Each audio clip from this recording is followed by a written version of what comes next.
Every history buff knows the feeling. When you hear about some new dig or spectacular find, or even about a fresh approach to some historical mystery, you feel, just for a moment, the thrill of discovery.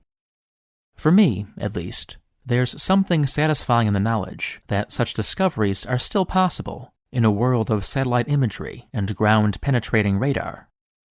So I decided to make this video, which explores 5 famous Greco-Roman treasures that could, at least in theory, still be discovered. To give a sense of how likely these discoveries are, I've assigned each treasure a findability rating. The worst rating, 1 on the Indiana Jones scale, indicates that the odds of the treasure being recovered are slim to the point of virtual impossibility. 2 Indianas means that something resembling the fabled treasure could conceivably come to light, though it's still very unlikely. The coveted 3 Indiana rating is given to treasures that have a real chance of being found. So, without any further ado, let's get started. Number 5. Alaric's Treasure. In 410 AD, to the shock and dismay of the civilized world, Rome was sacked by barbarians. Those barbarians were led by the Visigoth Alaric, a one-time Roman officer turned barbarian warlord. Alaric's sack of Rome was not, as sacks go, especially savage. But his men stripped colossal amounts of treasure from the city's temples and mansions before withdrawing. After the sack, Alaric and his army moved south, hoping to cross into Sicily. But near the city of Consentia, in the toe of the Italian peninsula, Alaric fell ill and died. According to our only source, a 6th century historian, he was buried in style. The river Bucentus, the modern Bucento, was dammed by a team of slaves. A grave was dug in the riverbed, and Alaric was laid to rest with many treasures. Then the grave was filled, the river was allowed to rush over it, and the slaves who had done the work were killed to keep the location secret. Centuries of treasure hunters have scoured the bed of the Bucento, hoping to find Alaric's grave and the gold of Rome. The most notorious search was conducted by Heinrich Himmler, who stayed in a nearby castle while teams of workmen toiled in the stony river. In recent years, the town of Cosenza itself has sponsored a high-tech effort to recover the treasure. This effort is unlikely to succeed. The story of Alaric's funeral may be a legend. And even if Alaric was buried in the Bucento, there's no reason to assume that a huge amount of gold was buried with him. The Visigoths, after all, liked their loot as much as the next barbarian. For these reasons, and in view of the fact that a tomb beneath the rocks and silt of a river is almost as hard to find now as it was 16 centuries ago, I am giving Alaric's treasure 1 Indiana. Don't hold your breath on this one. Number 4. The Temple Menorah. The story of the menorah, the huge golden 7-lamp candelabrum that stood in the temple at Jerusalem, goes back to at least the 6th century BC, when the temple was reconstructed after the Babylonian captivity. With a brief interruption during the Maccabean revolt, in the course of which it was destroyed and replaced, the menorah remained in the temple, perpetually lit, until the Great Jewish Revolt against Rome. That revolt culminated in the Roman sack of Jerusalem and the burning of the Second Temple. The menorah, however, survived, and was carried through the streets of Rome in Titus's triumphal procession. Afterward, it was displayed with other spoils of the Jewish war in a shady square beside the Roman Forum. There it stood until at least the late 2nd century, when a catastrophic fire swept through the area. If the menorah survived that fire, and it's worth emphasizing that we have no idea whether or not it did, it likely remained in Rome until the Vandals sacked the city in 455. At that point, the menorah, if it still existed, was apparently brought to the Vandal capital at Carthage. Decades later, when Carthage was taken by the armies of Justinian, the historian Procopius, an eyewitness, reported seeing treasures from the Temple of Jerusalem.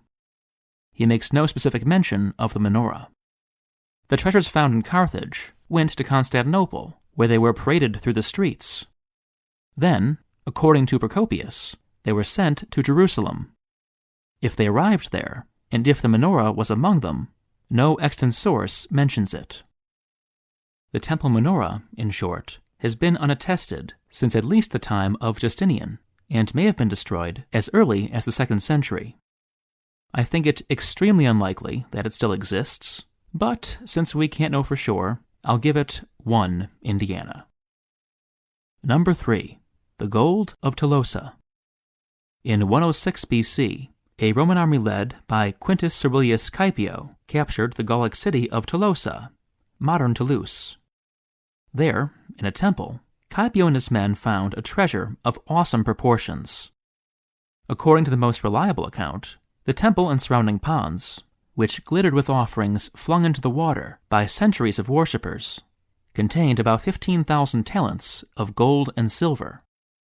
This was an incredible amount, equivalent to something like 1/10 of all the wealth that Alexander captured during his conquest of the Persian Empire.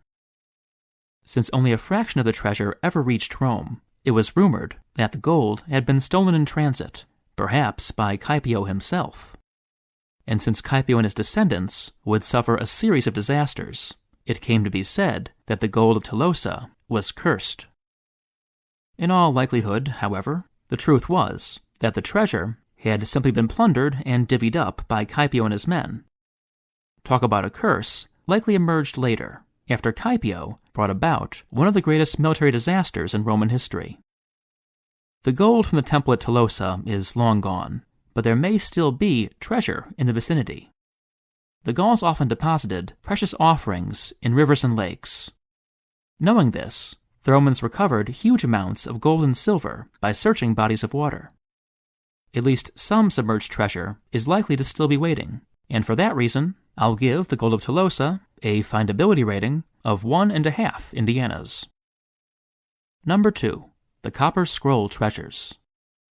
The site of Qumran lies east of Jerusalem, where a wilderness of sun-blasted rock tumbles down to the Dead Sea. It was here, 2,000 years ago, that a community of the mystic Jewish sect known as the Essenes settled. And it was here, between 1947 and 1956, that the famous Dead Sea Scrolls were found in 11 caves above the ancient settlement. At the back of the most remote cave, a scroll was discovered that had been written, uniquely, on a thin sheet of copper. After the corroded metal had been cut into segments and could be read, the scroll was revealed to be a treasure map, which listed the hiding places of 64 troves of silver and gold. The amounts described are enormous, equivalent to hundreds and sometimes thousands of pounds of precious metal. Although the general locations of some hiding places are identified, all are described in terms too vague to allow precise identification. The nature of the treasures remains uncertain. Since the scroll is usually dated to the mid-1st century AD, some scholars believe that it records the wealth of the community at Qumran, hidden from the Romans during the Great Jewish Revolt. Other scholars, pointing to the massive scale of the treasures, contend that they could only have come from the temple at Jerusalem. Still other scholars believe that the scroll evokes imaginary riches for symbolic or devotional purposes. Many have tried to follow the scroll's cryptic clues. None have succeeded. This might mean that the treasures never existed, or that they were uncovered long ago. But since new discoveries still occasionally come to light around Qumran, I've decided, in the spirit of generosity, to give the Copper Scrolls 2 Indianas. Finally, number 1, the Artemision Wreck.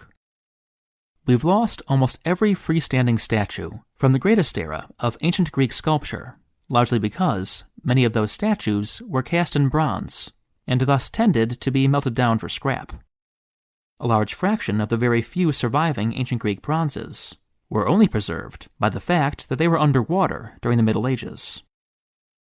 Throughout the Roman era, but especially during the 2nd and 1st centuries BC, huge quantities of sculpture were shipped from Greece and Asia Minor to Italy to feed the Roman elite appetite for all things Greek. Along the way, some of the ships transporting statues sank. One of these ships was discovered in 1926, when a fisherman near the Greek island of Euboea found a bronze arm in his nets. Although he reported the find, Nothing was done until 2 years later, when reports trickled into Athens of illegal salvagers working in the same area.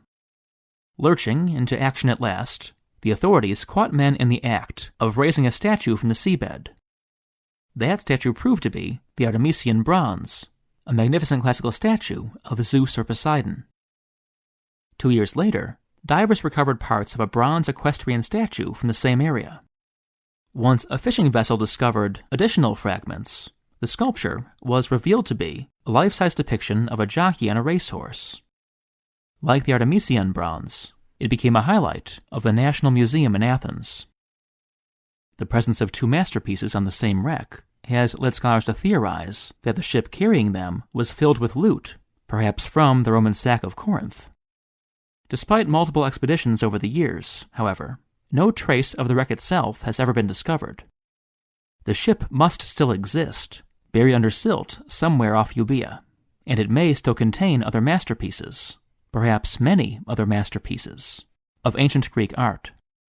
For this reason, I'm giving the Artemision Wreck 3 Indianas. If you enjoyed this video, please consider supporting Told in Stone on Patreon. Every donation helps me make carefully researched videos about ancient history. You might also be interested in my book, Naked Statues, Fat Gladiators, and War Elephants. Thanks for watching.